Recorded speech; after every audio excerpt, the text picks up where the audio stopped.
Hola, què tal estan? Molt bona vesprada, benvinguts un dia més a este temps de magazine en este primer dia del mes de setembre, que sembla ja que comença el compte enrere per a que finalitzi l'estiu, però comencen també moltes activitats en molts llocs de la comarca. Per exemple, en Ròtova, 3 de setembre comencen les seues festes patronals. Estarà amb nosaltres un dels festers, Germà Català, i vindrà acompanyat de Toni Garcia, que com saben és l'alcalde de Ròtova. Això serà en la primera part del programa. En la segona part escoltarem l'entrevista que hem mantès amb Carles Miret, perquè l'historiador, l'arqueòleg, acaba de presentar un llibre sobre la cova del Parpalló, un llibre interessantíssim del qual ens ha parlat en una entrevista que també podran veure en este temps de magazine. Comencem el magazine d'este primer del mes de setembre.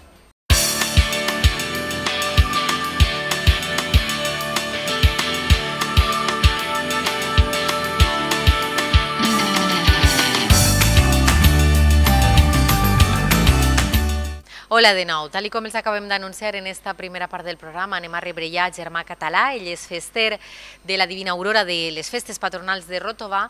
Bé, com no, amb l'alcalde, amb Toni Garcia. Molt bona vesprada als dos, benvinguts a la vostra casa. Bona vesprada, Puri. Bona vesprada, ja ho teniu ahir, el dia 3, qui no celebra la festa no celebra... Qui no celebra la vespra no celebra la festa, alcalde. Correcte, efectivament, com bé has dit, el dia 3, després demà, tenim ja el que és la vespra, i enguany, un poquet eixe dia atípic, perquè hem tingut que fer unes modificacions conjuntament en les festes de l'Aurora, perquè la veritat que n'hi ha que dir-ho que s'ho han treballat molt bé, han sigut molt col·laboradors, molt participatius, i entre les idees que ells han aportat més la disposició per part de l'Ajuntament, hem pogut fer un dia de la vespre, un dia que antigament, l'any anterior, va ser la presentació. Enguany hem fet unes modificacions. Perquè hi ha novetats, a veure, feu la vespre perquè no hi ha festers i festeres. La vespre sempre és el dia de la presentació, la proclamació de la regina de les festes de l'any. Enguany, diguem que és un any atípic per el que no hi ha hagut regina i no hi ha hagut dames. La seva corda, no? Depèn de la quinta, és una quinta de poquetes xiques, de l'edat de 18 anys, la majoria d'edat, eren poquetes i després, per circumstàncies, poden ser econòmiques, prefereixen altres coses i que tot és molt respectable, no? I al final, no hi queden dames per al 2015. I bé, al no hi haure dames, no hi haurà presentació, no hi haurà el que és lo normal de les festes tradicionals del nostre poble, tant de l'Ajuntament es posaran en contacte amb l'Aurora per a veure quina programació de la vespre podien fer per a que aquesta falta de dames i de regina no se notarà. I efectivament farem una programació, pense que novedosa per a Ròtova, que era fer un sopar al carrer popular per a tots els veïns i veïnes del poble que volen apuntar-se, en el qual els veïns i veïnes que vulguin apuntar portaran 5 euros i la resta de lo que val el cobert ho pagarà l'Ajuntament, que vindria a ser un poc el gasto que tindríem, l'aportació que fa l'Ajuntament per a aquest dia, en el qual el gastaríem en aquesta activitat, que és una activitat participativa que no estava vista en Ròtova i que pense que pot ser també per a començar les festes de germanor, d'unió i de participació tots junts. Sí, hi ha una replegada de la regina de 2014. Efectivament, i en qual, el que diu que després si Germà que ho comente, normalment sempre, com la coronació es fa durant l'acte de la presentació de la regina de 2015, la regina de l'any anterior sí que puja a lo que és puja i fa la coronació, canvien la coronació, canvien la banda, etc. En coses, la regina del 2014 segueix sent la regina de les festes de Ròtova, en el qual la regina i les dames participaran en alguns dies de les festes també locals per acompanyar també un poquet i estan il·lusionats també, que és una altra de les novetats també que tindrem enguany en aquestes festes de 2015. Dia 3 de setembre, la vespra de les festes, amb aquest sopar popular a Ròtova, amb disco mòbil també, hi haurà parlar més de les autoritats i com no estarà la regina del 2014. I el divendres 4 de setembre, festivitat de la Mare de Déu de la Salut. Sí, és el dia que religiosament més participació té, perquè la Mare de Déu de la Salut és una imatge molt devota, molta devoció, no sols en Ròtova, és una de les provessons que, sempre ho he dit, ve gent de moltes comarques del voltant, de la Vall d'Albaida, de la Costera, inclús de la Vall d'Albaida. Venen gent que participa a aquesta provessó perquè tenia molta devoció a la Mare de la Salut. És dir, és una provessó que és la creu, i la imatge encara no ha eixit, la creu ja està quasi en el punt de tornar i la imatge que està en el planer de missa. És a dir, la participació no sols de la gent de Ròtova, sinó d'altres poblacions veïnes i d'altres comarques que participen en aquest dia tan volgut per a molts devots de la Mare de Déu de la Salut. Bueno, dia vostè la professor, però durant tot el dia ja hi ha coses. Sí, que són... Des de les 6:30 del matí que n'hi ha una despertada cantada per la rondalla. Efectivament. Això també serà xulo, a les 6:30 cantant. El que potser als joves no us agrada tant perquè potser es desperten, si s'han xitat a dormir. Encara no s'han xitat, depèn de la nit anterior.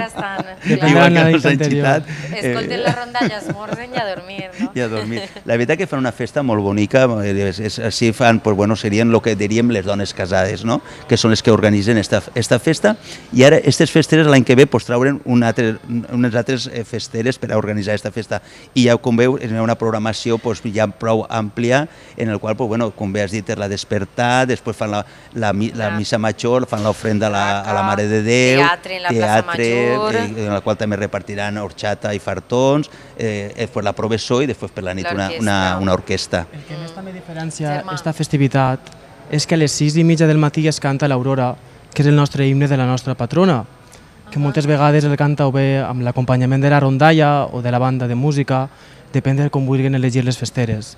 Però això és l'emblema de la Mare de Déu de la Salut? Sí, és l'emblema més oficial, més especial que té aquest dia. Que en cap resta dels altres dies no es canta, només van directament al Rosari. Perquè vosaltres també teniu despertar a les 7 del matí en la festivitat de la Divina Aurora? Sí. Però no canteu el cant de l'Aurora? No, el cant de l'Aurora, es diu l'Aurora de Ròtova, encara que siga dedicat a la Verge de la Salut, sols es canta aquell dia de la Mare de Déu. Correcte. Que xulo, jo crec que estarà... Està molt bonic, la veritat que està molt bonic. Despertar a les 7 del matí en el vostre dia, germà, què és el que heu preparat? Què sou, grups de joves? No, el poble de Ròtova anem per quintes. Sí. Als 22, els xics, fem la festa, i als 18, les dames en aquest cas que estan uniant.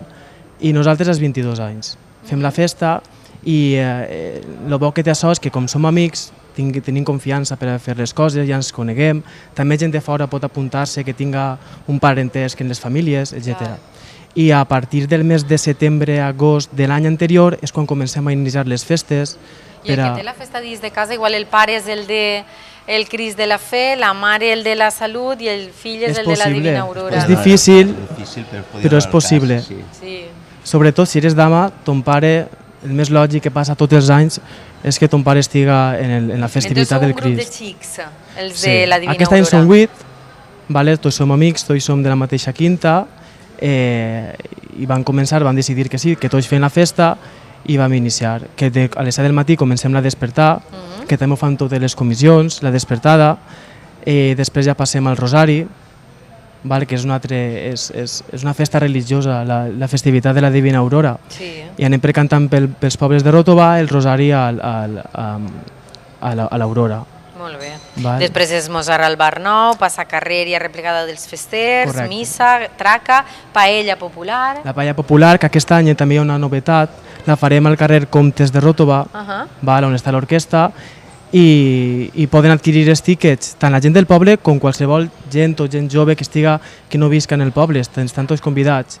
Poden adquirir els tíquets parlant amb algun fester o comunicant-se a les oficines municipals de l'Ajuntament de Ròtova. I la novetat és que aquest any la fem en un carrer diferent al que fem tots els anys, ja que són unes festes innovadores. També he intentat recrear noves coses, noves costums, a veure si al pas del temps... Provar d'altres llocs, potser d'eixa forma també... Sí, intentar polir les festes cada any, quan millor, millor. I la cavalcada de disfresses en Ròtova, la cavalcada és això, i Toni això ho sap. S'ho passen molt bé. A l'Ajuntament... Perquè hi ha festa de l'espuma, hi ha cum contrar, hi ha disco mòbil, a les 5:30 de la vesprada. Fins les 8 de la vesprada que està l'espuma. Que fem és pegar voltes pel poble, acompanyat de disco mòbil, de batucada, i tot el poble es disfressa i intentem ja acostar-nos a la nit. Claro, que per la nit ja teniu orquestra també, Liverpool, s'anomena l'orquestra. Com ha sigut preparar un dia com estos? Teniu l'ajuda, no?, i la logística de l'Ajuntament de Ròtova. Tenim l'ajuda, sobretot, de l'Ajuntament i dels pares, i això és molt cert. Tenim l'ajuda perquè nosaltres sols sí que podríem fer totes les gestions que calguen, però el problema està que també necessitem que ens orienten les festes de l'any anterior, l'alcaldia, per a veure com s'ha fet anys darrere. Les mares també tenen alguna idea de la tradició que es pot portar d'altres anys i organitzar-ho és molta feina, és molta. I arreplegar diners. Arreplegar diners. També et fas un poc més de comboi en els amics i fas més... Sí, en cada acte que montes per arreplegar diners montes un comboi. Sí, és que és això, és passar-s'ho bé. El 98% dels casos, encara que ha sigut fer feina, ens ho hem passat molt bé. Molt bé. Molt bé. Arreplegar diners és el més important.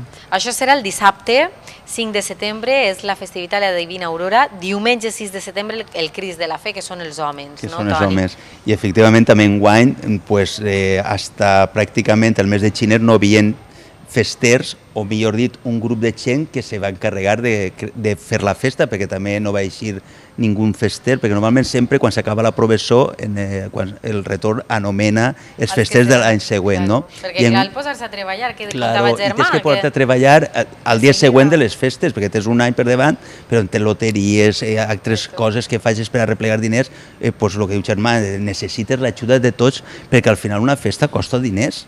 En Xinera encara no teníem pràcticament a ningú i un grup d'amics es van ajuntar i al final han fet una festa molt digna també, un poc la col·laboració de l'Ajuntament i ells el que han fet, al final també ha quedat una festa digna des del que han pogut treballar i que per lo menos la festa del Crist de la Fe de Ròtova un any més té totes les seues activitats, tant religioses com lúdiques i tot, correcte. La traca, el parc infantil per als xiquets, l'espectacle a càrrec del mag Peter Pardo, el passacarrer després, la processó del Santíssim Crist de la Fe, castell de focs artificials amb la pirotècnia Borredà, que serà espectacular, sopar també, molt paregut també a la paella, però per part de Sabors Casolans.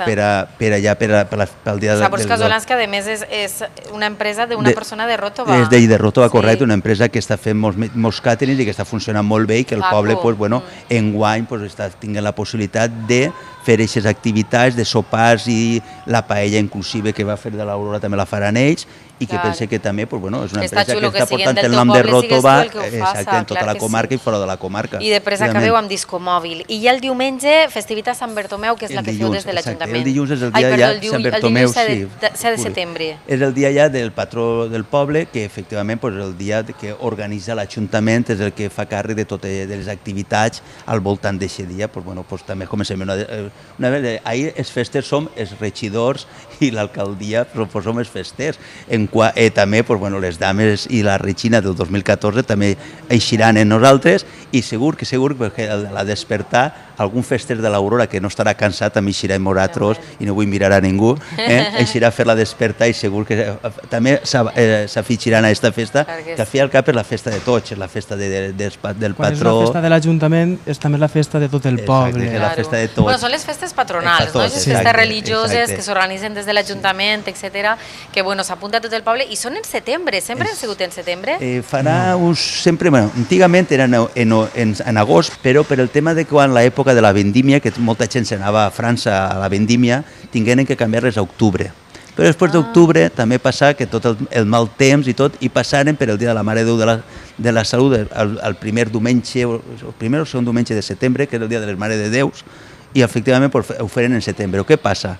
Les festes farà cosa d'uns 8 anys pràcticament, 6 o 7 anys, ja quasi 8 anys, les adelantàrem una setmana i acordàrem un acord plenari per la majoria de tots els regidors que en aquell entonces formàvem l'Ajuntament, adelantar-la una setmana perquè mos queda ja en el col·latge has començat. Entonces no és el cas d'enguany, però l'any passat, el dia de Sant Bartomeu, el dia següent has començat el col·latge i el dia de Sant Bartomeu perquè era festa local, entonces no tenien col·latge, però era el mateix dia que has començat el col·latge.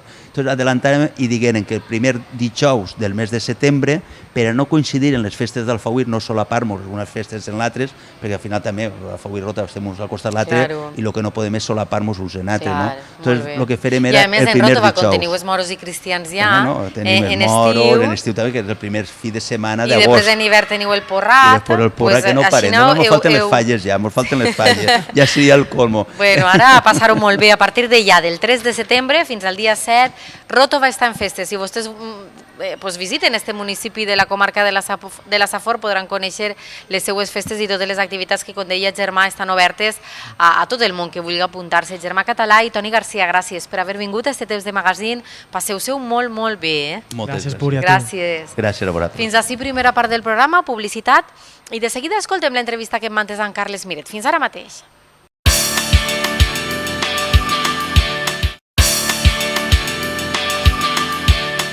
Hola de nou. En esta segona part del magazine anem a escoltar l'entrevista que hem mantès amb Carles Miret.